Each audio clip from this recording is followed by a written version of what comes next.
응답받을 하나님의 말씀 창세기 2장 1절에서 18절까지 말씀을 같이 읽겠습니다. 천지와 만물이 다 이루어지니라.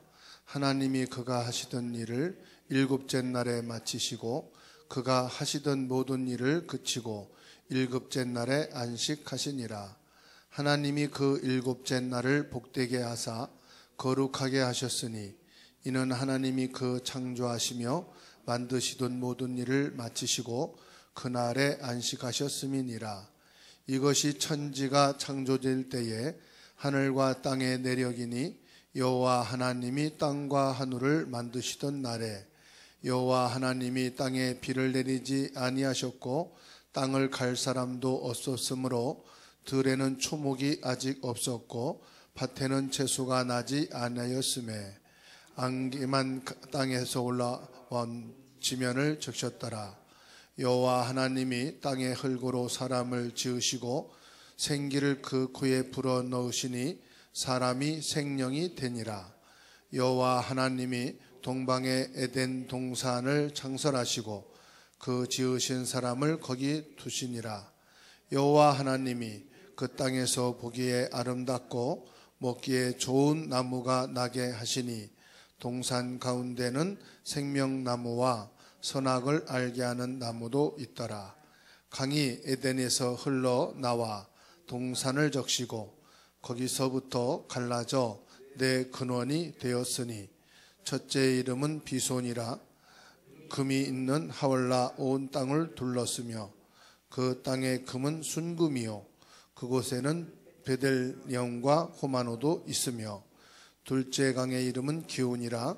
구수 온 땅을 둘렀고 셋째 강의 이름은 히데겔이라. 아수르 동쪽으로 흘렀으며 넷째 강은 유브레타더라.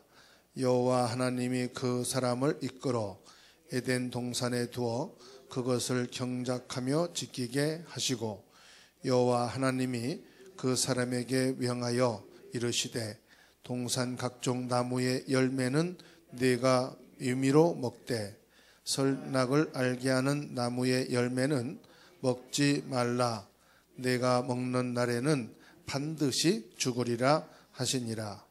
여호와 하나님이 이르시되 사람이 혼자 사는 것이 좋지 아니하니 내가 그를 위하여 돕는 배필을 지으시리라 하시니라. 아멘. 보좌의 능력과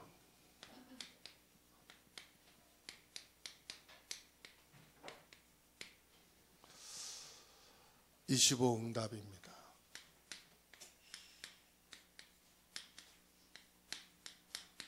창세기 2장에는 많은 사건들이 있었고요. 많은 축복의 역사가 있었습니다. 우리가 살아가면서 문제가 참 많죠. 크고 작은 문제들이 있을 겁니다. 그리고 사람을 만나면 내 어려움도 얘기를 합니다. 친한 사람 만나면 내 어려운 얘기도 합니다. 그런데 진짜 어려운 것은 말을 못하죠.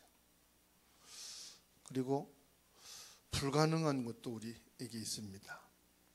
미래도 불안하고 또 자녀와 자기 인생에 대한 불안한 것도 있을 것입니다. 또 말할 수 없는 두려움도 있을 거예요. 친한 친구를 만나서 음식도 먹고 재밌게 놀이도 하고 대화도 하고 같이 하는 것도 있지만은 결국은 자기 속에 있는 고민은 얘기하지 못하고 혼자서 힘들어 하다가 끝내는 나쁜 선택을 하는 사람들도 가끔 있는 것을 보게 됩니다. 그건 뭐냐면은 그 사람이 지금 상태가 그렇다는 거죠. 그래서 지금 내 보여지는 모습이 전부 다가 아니다. 말하고 있는 나의 모습이 전부 다가 아니에요. 눈에 보이지 않는 가장 근원적인 영적인 상태가 있습니다. 그런데요, 아무리 좋은 상태든 안 좋은 상태든 나 자신이 응답받으면 어떻게 되죠? 다 해결되는 거예요. 문제도 어려움도 불가능도 미래에 대한 불안과 두려움도 내가 응답받으면 다 끝나는 겁니다. 그러니까 우리 가정에 뭐 어려움이 있다. 응답받으면 끝납니다. 요셉이 가정 안에 갈등이 있었어요. 애굽에 들어가니까 거기도 또 문제가 있어요. 근데 요셉이 응답받으니까 어떻게 됐어요? 문제가 안 됐어요. 다 풀어지는 거예요. 내가 낙심이 된다. 그러면 모든 건 다 놓치는 거죠. 뭐 아무리 가족이 훌륭하고 회사가 좋고 교회가 대단해도 여러분 개인이 낙심이 되면 그게 다 필요가 없는 거예요. 부모도 가정 환경도 큰 교회 뭐 좋은 여건도 나하고 상관없어요. 그러니까 내가 낙심하고 내가 무너지면은 다 무너지는 거예요. 그렇지만 내가 응답받으면 다 살리는 거예요. 아무리 안 좋은 가정도 살리게 되고 회사도 살리게 되고 교회도 살리게 되고 내가 만나는 사람 다 살리게 돼 있어요. 다시 말하면 뭐냐? 응답받는 내 영적인 상태. 응답받을 수 있는 내 영적인 상태. 결국은 아무리 안 좋은 조건과 여건이 있어도요, 내가 영적 상태가 바르게 돼 있으면 나중에 성공하게 돼 있거든요. 그러면 우리가 응답받으면은 이 영적인 상태가 바뀌는데, 응답받으려면 뭐 해야 되겠습니까? 진짜 기도를 해야 돼. 목사님, 진짜 기도가 뭡니까? 본인은 압니다. 모슬렘이요, 자기의 성전을 향해서 하루에 5번씩 무조건 기도합니다. 차를 타고 가다가도 서서 기도하고. 그래서 대합실이나 공항에 가면은 기도 초소가 있는데 기독교인이 만든 게 아니고요, 이 모슬렘 사람들이 조건을 건 거예요. 우리가 당신 나라에 투자할 거다. 당신 나라에 갈 거다. 그러면 우리가 기도를 해야 되니까 기도 초소를 준비해 달라. 그 조건을 걸어서 기도 초소를 만들어 놨어요. 무슨 말이냐? 이 사람들은 주변 사람들이 보고 안 보고 상관이 없어. 진짜 기도는. 그런데 우리는 사실은 환경, 주변 사람을 많이 보잖아요. 전에 제가 청년일 때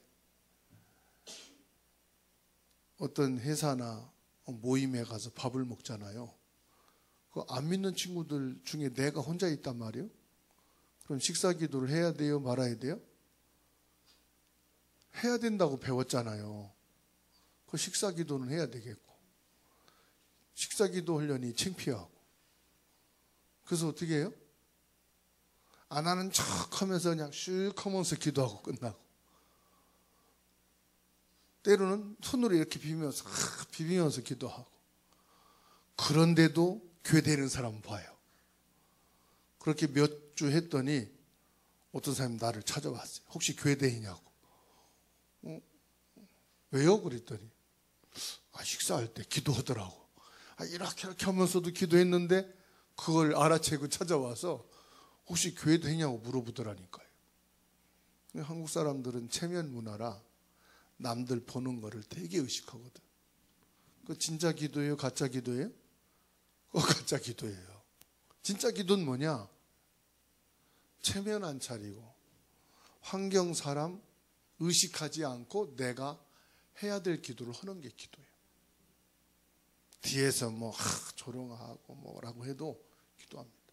그러니까는 모든 사람들이 다 인정해요. 저 사람들은 모슬렘 사람들이라 기도를 해야 되는 거야. 하다못해 한국의 노동판에 와서 막 현장에서 일하다가도 이 사람들은 기도해야 하네요? 기도한다니까요. 그러면 감독자들이 욕하느냐? 욕 안 해요. 왜 안 했습니까? 모슬렘인이라고 인정을 해버린단 말이에요. 그 진짜 기도거든요. 그러니까 결국은 이 사람들이요, 세계에 영향을 주는데 모슬렘 사람들은 대단해요. 아이를 3명, 5명 막 낳아요. 3명 이상 낳아요. 3명 이만 낳으면은 코라에 불법이에요, 이 사람들은. 무조건 3명 이상 낳아.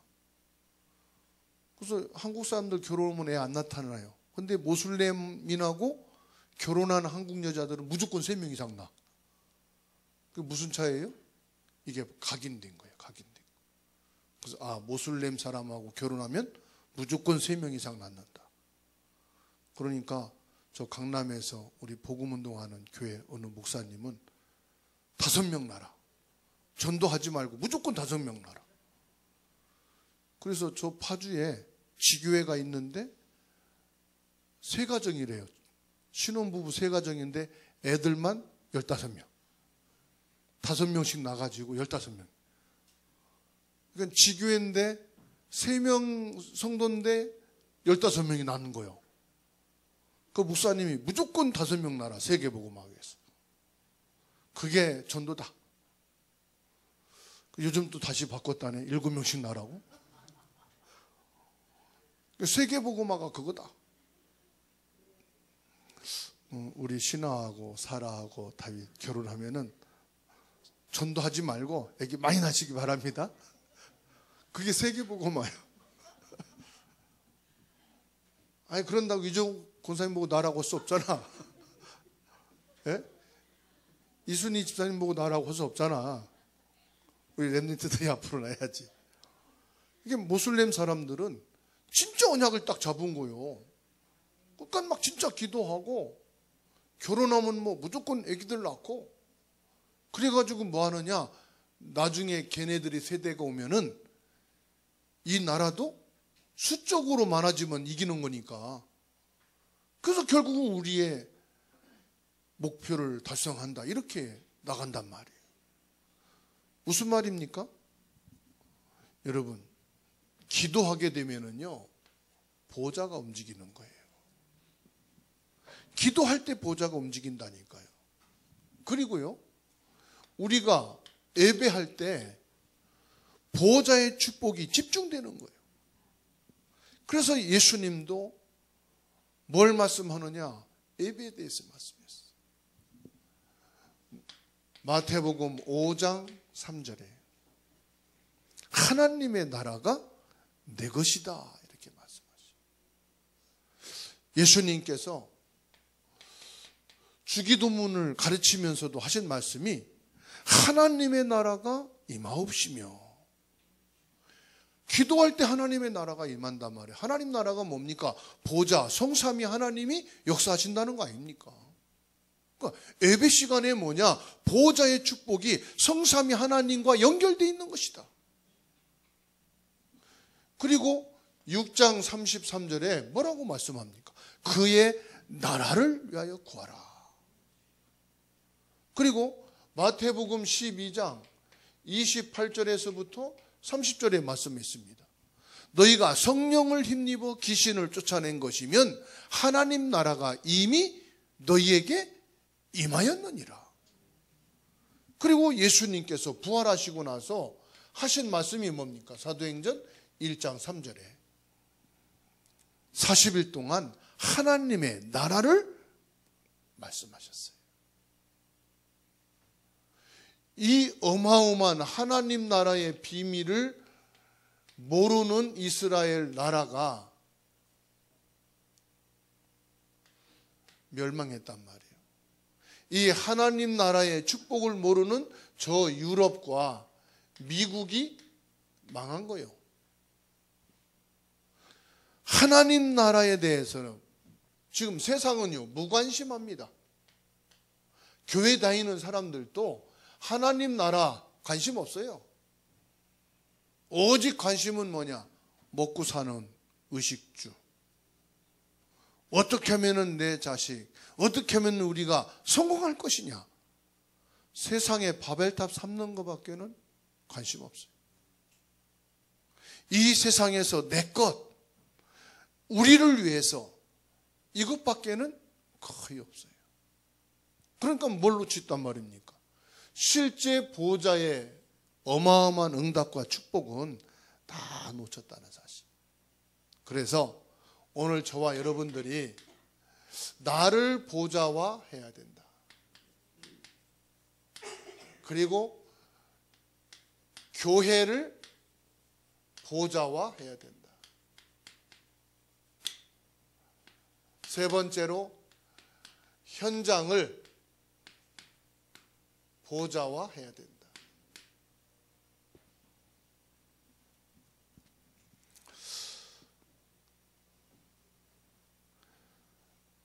저와 여러분들이 가장 먼저요, 나 자신이 응답을 받아야 된다는 사실. 내가 응답받아야 된단 말은 무슨 말이냐? 나에게 성삼위 하나님의 축복이 임해야 돼요.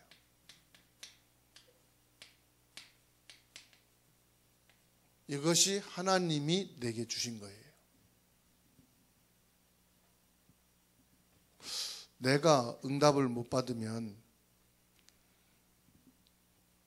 가정생활도 힘들고 직장도 가는 거 싫고 예배 가고 싶은 마음이 있어요, 없어요? 예배 가고 싶은 마음도 없어지고 내가 응답 못 받으니까. 근데 나에게 성삼위 하나님의 응답이 임하면은 항상요 성령 충만한 거예요. 항상 기쁜 거예요. 그러다가 보니까요 교회를 가고 싶은 거예요. 회사 가는 게 재밌는 거예요. 가정생활이 기쁜 거예요. 반대로 육신적으로만 보면은요 한계가 옵니다. 가정생활도 한계가 오고 그렇게 직장이 되어가지고 직장이 좋아했는데도 다니다 보니까 직장도 마음에 안 드는 거 투성이고 힘든 거밖에 없고 교회도 처음 가서는 야 이게 주님의 교회고 이런 교회 만난 것이 하나님의 응답이요 축복이라고 했던 것이 슬슬 뭐가 됩니까? 이제는 자꾸만 마음에 부딪히는 게 생기고 성도들하고 갈등하는 게 생기고 그러면서는 말이요 교회가 왜 이렇게 문제가 많아 그럽니다. 교회가 문제가 많은 겁니까? 지금 내가 응답이 없는 겁니까? 내가 응답이 없는 거예요. 결국은요 나에게 한계가 오니까 다 한계가 오는 거예요. 99평 아파트에 살아도 한계가 와요. 이놈의 집안은 넓기만 하지 청소할 것만 많지 고생만스럽다고 불평불만이 나오고 그렇죠. 그러니까 내가 먼저 응답받아야 초가상갓도 천국인 거예요. 내가 응답받아야 곰부딱지도 아름답고 예쁘게 보이는 거예요. 내가 응답받아야 허리 꼽추된 남편도 훌륭한 사람으로 보이는 거예요. 내가 응답 못 받으니까요 전부 다 그냥 만사가 귀찮은 거죠. 그러면 내가 응답받는 게 뭡니까? 하나님이 만드신 나. 하나님이 나를 이렇게 지으셨구나. 여러분 얼굴 쳐다보면서 야 이게 하나님의 작품이구나. 세상에 둘도 없는 작품. 쌍둥이라도 얼굴이 달라요. 쌍둥이라도 성격이 달라요. 그렇죠? 받아합시다. 지금의 나는 하나님이 만드신 최고의 작품이다. 왜 나는 이렇게 키가 작습니까? 그게 하나님 작품이야. 다 키가 크면은 어떻게 되겠습니까? 키 작은 사람도 있어야 키 큰 사람과 비교가 되는 거예요.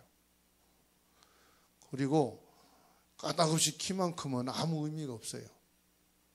적당하게 여러분의 키가 필요해서 하나님이 주신 거예요. 내 얼굴은 왜 이러냐? 하나님의 작품이에요. 그러니까 하나님이 만드신 나, 그게 벌써 여러분에게 응답으로 와야 된다니까. 어떤 사람이 성형 수술을 했는데요, 코를 올렸어. 코를 올리고 보니까 다른 게 문제가 생기네. 입이 처졌어. 그것도 입을 올렸어. 입을 올리고 나니까 턱이 또 작아 보이네. 또 턱을 깎았어. 턱을 깎고 다 보니까는 이마가 작으네. 또 이마를 올렸어.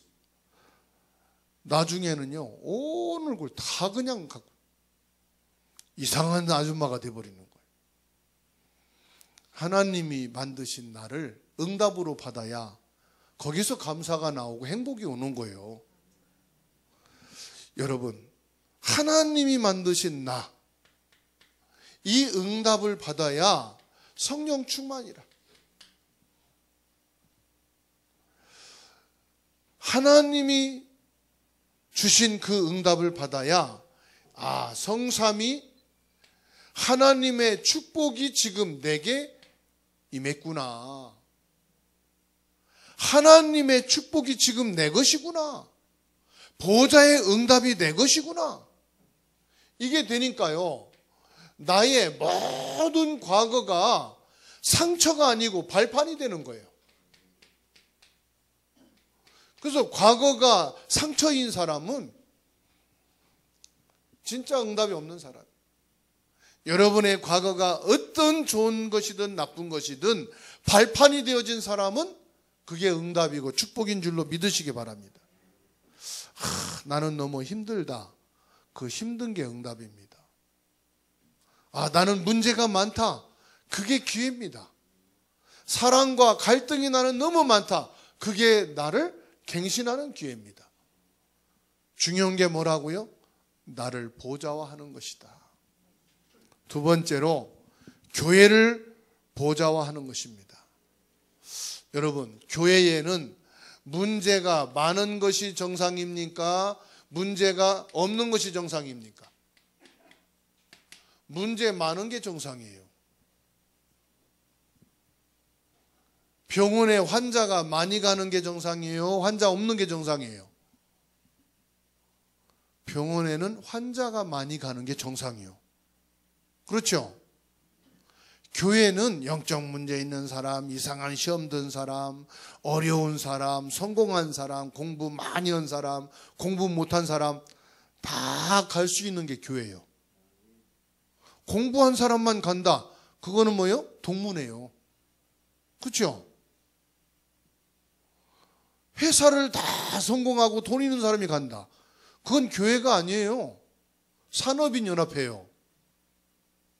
교회는요, 온갖 문제 있는 사람들이 와서 답을 얻는 것이 교회예요.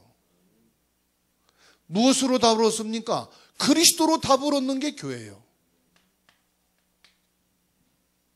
그래서 교회에는 보좌의 축복과 성삼위 하나님의 역사가 있는 곳이다, 이 말이에요. 그러니까 교회에서는 옆을 보면 안 돼요.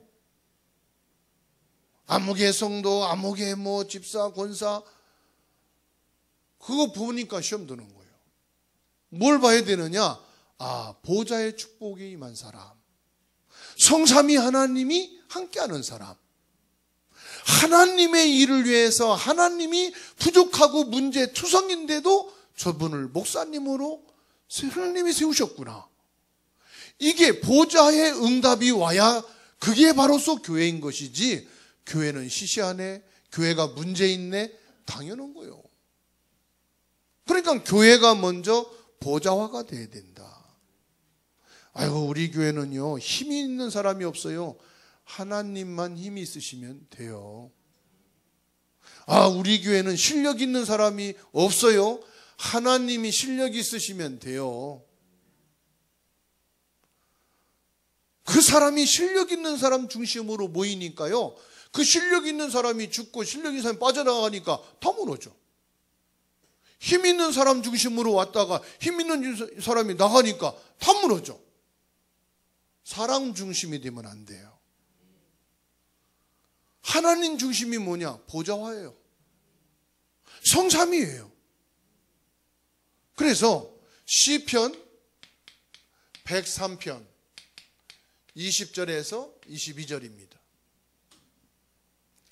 예배 중에 하나님이 주시는 말씀을 누가 이룬다 하겠습니까? 천사가 이룬다고 말했어요. 하나님의 일을 누가 이룬다고 했습니까? 주의 사자를 보내서 이루신다고 했어요. 그게 보좌화라. 교회는 보좌와 연결되어 있다. 성삼위 하나님의 축복이 연결되어 있다.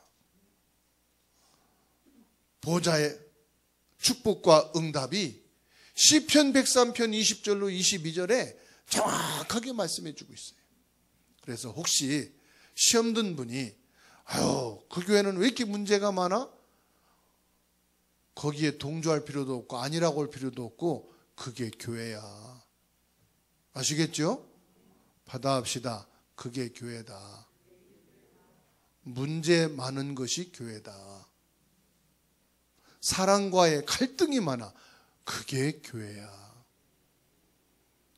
전혀 사람하고 갈등이 없다. 그 교회는 친목회야. 가족끼리도 갈등이 있는데 친목회는 갈등이 없어요. 친목할 수 있는 사람끼리밖에 안 모였으니까. 그죠? 문제 많은 사람들이 교회에 와서 여러 가지 갈등이 있습니다. 그 사람이 답을 얻는 거예요. 교회에 문제가 많습니다. 그게 기회예요. 뭔 기회입니까? 오직 그리스도 붙잡을 수 있는 기회예요. 너무나도 지금 사랑과 갈등이 많다? 괜찮아요. 그래서 갱신해야 되는 거예요. 무엇으로요? 그리스도로요. 오늘 저와 여러분들이 진짜 응답 받으시기 바랍니다. 무슨 말이냐? 교회 보좌와는 무슨 말이에요? 내가 교회의 응답을 먼저 받아야 된다. 무슨 응답을 받아야 된다고요? 요 응답을 먼저 받아버려야 돼요. 그러면은 이 교회가 크고 작은 게 아닙니다. 237 나라 복음화하는 교회예요. 이 교회를 통해서 어떻게 됩니까? 5천 종족 살리는 교회예요. 누가 하기 때문에요? 하나님이 하시기 때문에.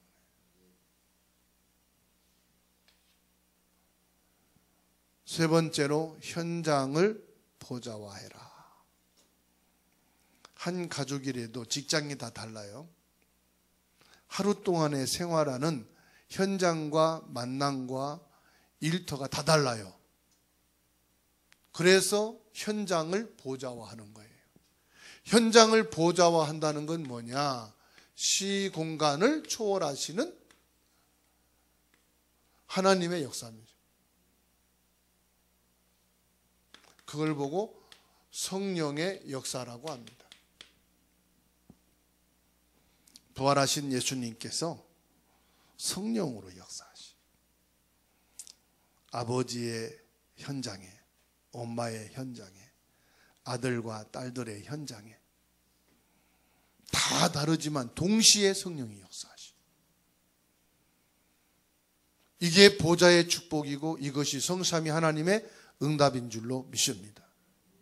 그런데요, 현장을 보좌화하게 될 때 어떤 일이 생기느냐?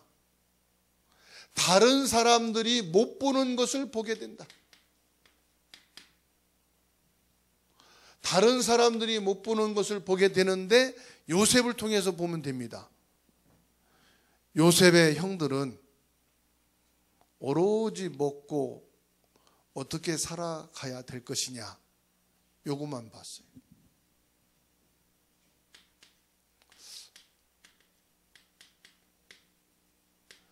두 번째로 애굽 왕과 애굽의 모든 정치인들은 문제만 봤어요.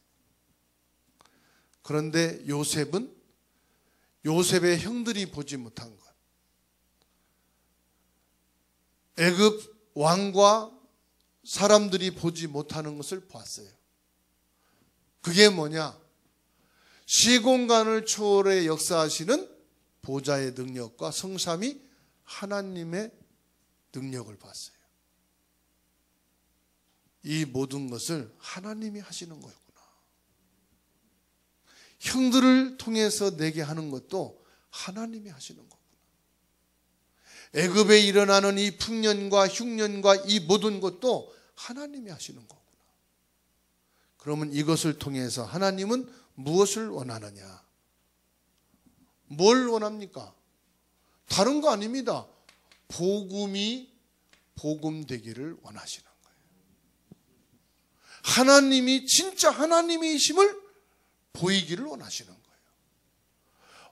오직 예수님만이 유일한 해답이요, 유일한 길이요, 유일한 축복이구나. 이것을 보기를 원하신다. 저와 여러분들이 이거를 놓치면 안 되겠다 싶어요. 왜? 우리도 똑같이 세상 사람들처럼 보고 따라갈 수 있거든요. 나도 예배하고 말씀 받고 기도하다가도 순간적으로 그 환경과 사람들의 분위기 따라서 그 영향을 받을 수 있더란 말이에요.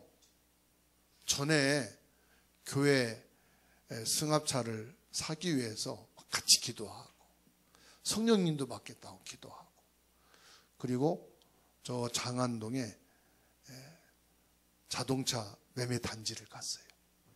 차를 몇 개를 봤어요. 그런데 내가 볼 때 딱 꼽히는 게 있는 거예요. 아, 이거 괜찮겠구나. 근데 다른 거를 이렇게 보고 더 해야 되는데 본 게 자꾸 생각이 나는 거예요. 근데 그게 좀 뒷문짝에 뭐가 조금 스크래치가 있었거든요. 괜찮겠지 뭐. 결정했는데 순간적인 결정이 내 생각으로 그냥 결정해버려. 사고 나서 얼마나 후회했는지 몰라요. 아유, 더 확인할 걸.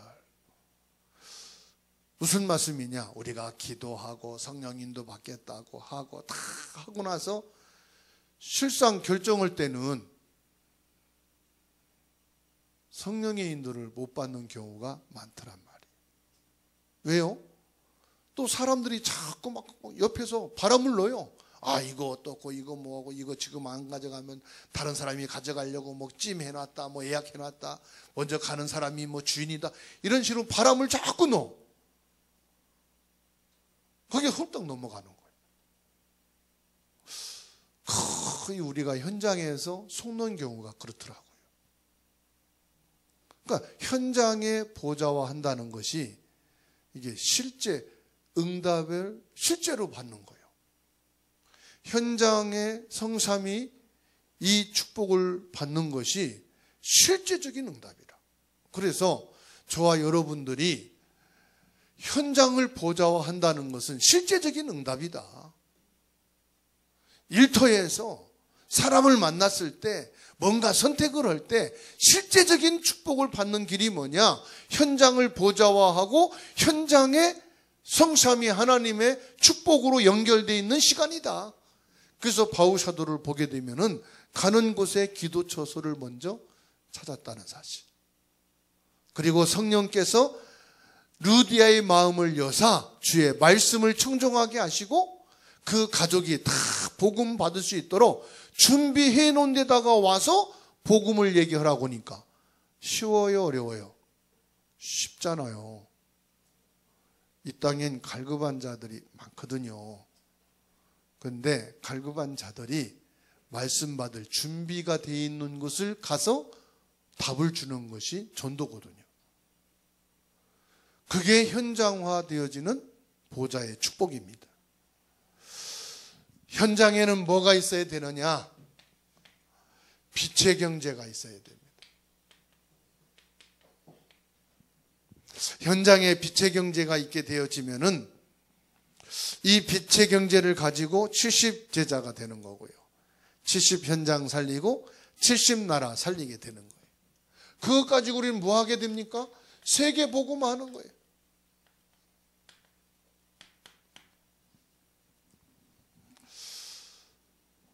뭐가 응답이냐? 이게 응답입니다. 나를 보좌화하고 교회를 보좌화하고 현장을 보좌화하는 것이 응답이다. 이 응답을 가지고 저와 여러분들이 뭐합니까? 사람들을 살리는 거예요. 그래서 성경을 보게 되면 결론으로 렘넌트들이 뭐 했느냐? 사람을 살렸다는 사실.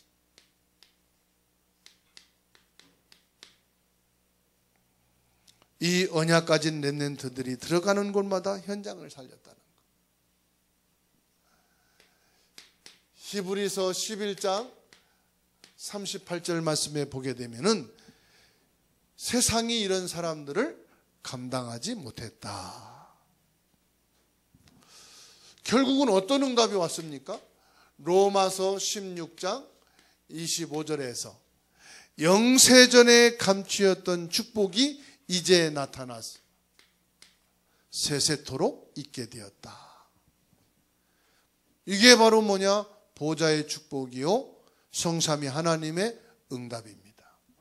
이 응답과 축복을 회복하고 누리게 되는 주사랑교회 모든 성도님들이 되기를 주님의 이름으로 축원합니다.